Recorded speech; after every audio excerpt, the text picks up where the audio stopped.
Hi, this is Susie. Today I'm going to be talking about Pothos plants. Pothos or Pothos. This one here is a variegated Pothos. And there's different names of these also.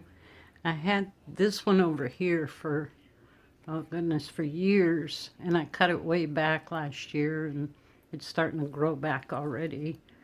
And I made some other ones with it, propagated. And this one here is from that plant.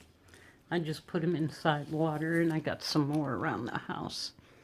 Once they root, then I'll just put them back in the pot. Both those are the easiest of all house plants to grow, even if you're a person who forgets to water your plants.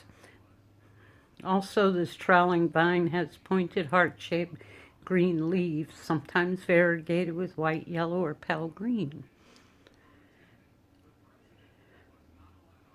Pothos like bright indirect light. It can thrive in areas that don't get a lot of sunlight or have only fluorescent lighting.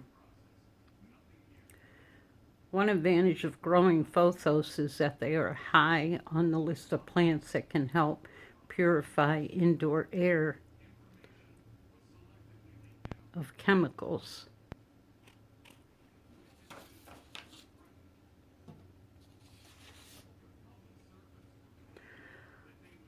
Pothos vines do not cling to trellises and supports on their own, but they can be trained onto supports to give the appearance of twining, as indoor plant specimens 30 feet long are common, though most are kept much shorter.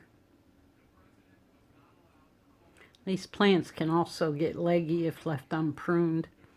If allowed to dry out, the stems might become bare to the base, leaving leaves only on new growth.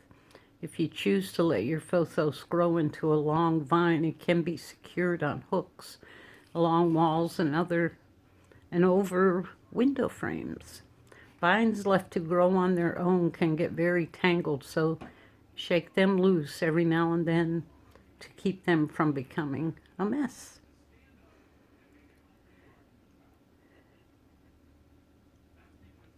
Pothos are usually pest-free, but they can get infested with mealybugs.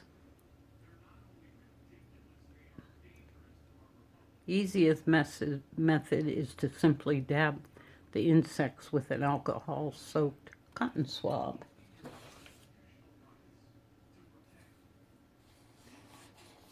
Pothos like to have their soil dry out completely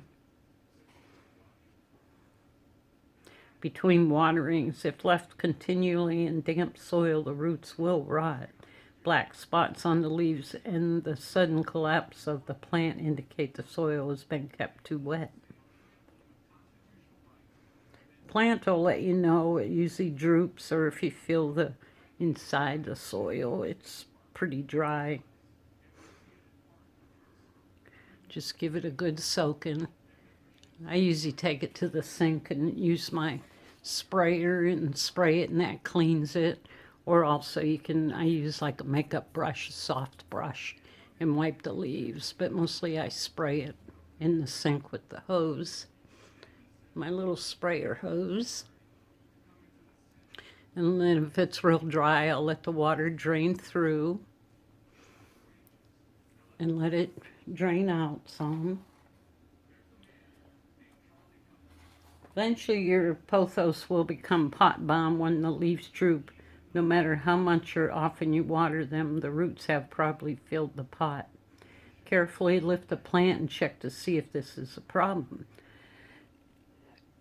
When the plant has reached this stage, you can repot it in a container 1 or 2 sizes larger, filled with fresh potting soil.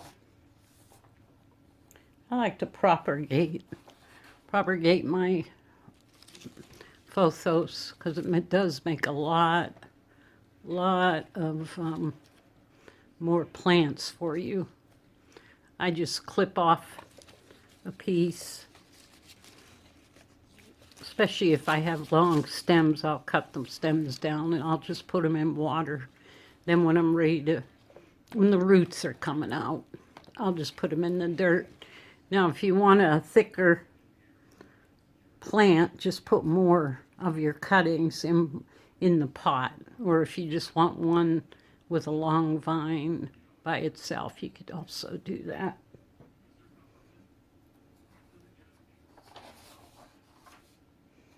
There are different varieties of Pothos.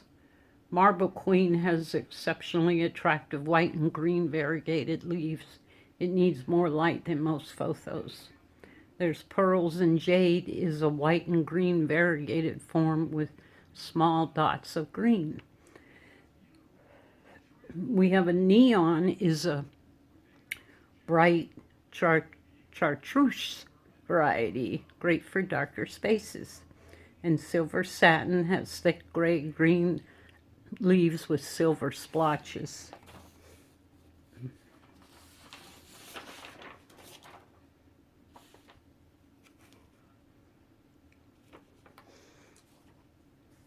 Okay, I hope that helped you out today if you want to get a Pothos plant. You can get them very healthy at a store. This one I got a few weeks ago at a supermarket. And if you have any questions, just leave them in the comments below, and I'll answer them for you. Thank you for watching. This is Susie. Don't forget to subscribe. Bye-bye.